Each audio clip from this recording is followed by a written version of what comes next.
Hello, everybody. Um, Today I thought I would do something a little bit different than normal. Normally I talk about a whole bunch of movies that I own. I just wanted to review one movie, just talk about it a little bit. I splurged. I haven't been buying a lot of movies later, but last night I picked up a couple of movies, and I just watched Hellraiser Judgment.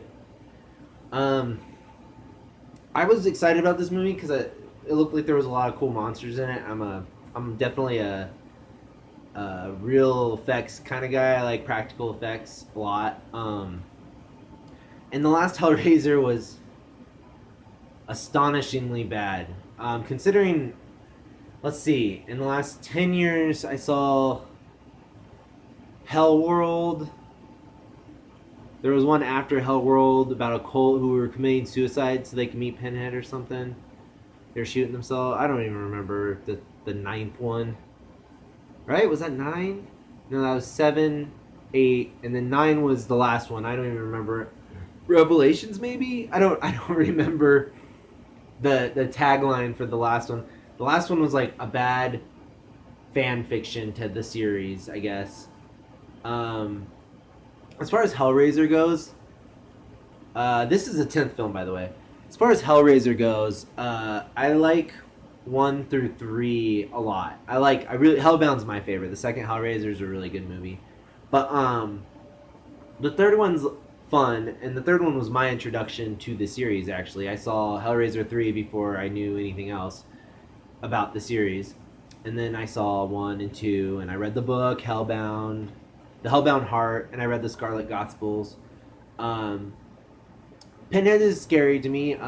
As somebody with a faith in God and everything, I believe in demons and stuff. So I think it's interesting to create your own demon and your own portion of hell and the order of things, and I think that's really cool. And the thing that the rest of the series definitely tried to do, and I think it was lost on a lot of people, was they were trying to go back to that first story. The original story isn't so much about Pinhead. Pinhead is a demon that comes from a box.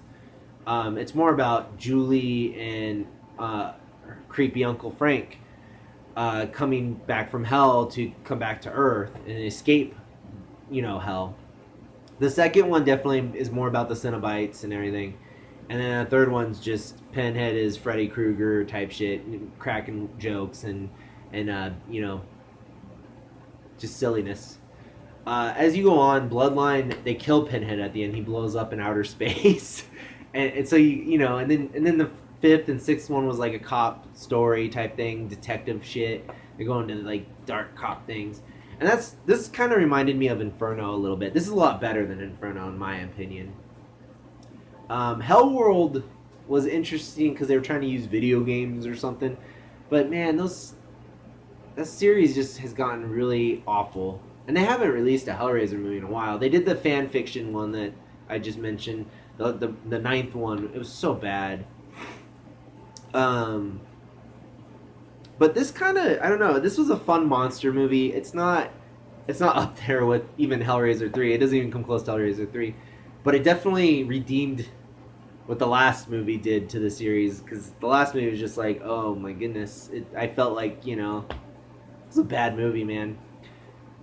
I do have a complaint about this movie, though. I enjoyed the monsters, I enjoyed the story, and I was hooked. It's only an hour and 20 minutes long. I was hooked up until the very, very like last minute of the movie. So, if you care about this, obviously stop watching right now because I'm going to talk about the ending. Basically, the movie wraps up with Pinhead tricking an angel into sin. This angel requests that this serial killer is sent back to Earth, and then the serial killer gets shot right away. And the angel's like, "You knew that was gonna happen." Like the angel didn't know this was gonna happen, but Pinhead knew. He knows everything, and so Pinhead kills the angel, um, and his little buddy. There's like a Pinhead has like a side. He has like a right hand man in this movie. I think he's the I forgot what he's called. It doesn't matter. He's this guy with the blind guy's the blind Cenobite's glasses. He's this like cut up guy, and he's like, you're gonna be in trouble. So Pinhead's punishment, God punishes Pinhead at the end for killing the angel, and his punishment is he's sent back to Earth and there's this bald guy who's like ranting and raving, and it's basically Pinhead's punishment is he has to go back to the mortal world, I guess. So he's taking out of hell.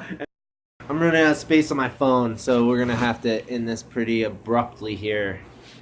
Anyways, so Pinhead's basically banished back to the mortal world, and it's such a like Twilight Zone, like 90s Twilight Zone ending to a pretty solid movie. The ending of that made me laugh so hard, and they had me hooked the whole movie. The movie was good. It's not a bad movie.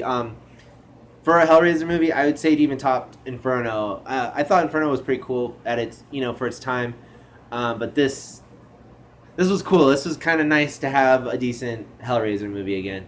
I don't know if everybody would agree with that, but this definitely, in the last 10 years, this is the best Hellraiser movie that we have gotten. If you haven't seen the Hellraiser movies, I recommend the first two for sure, and definitely if you're into the B movie monster stuff, check out Hellraiser 3.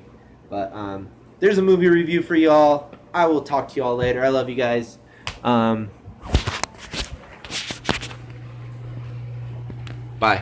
Goodbye.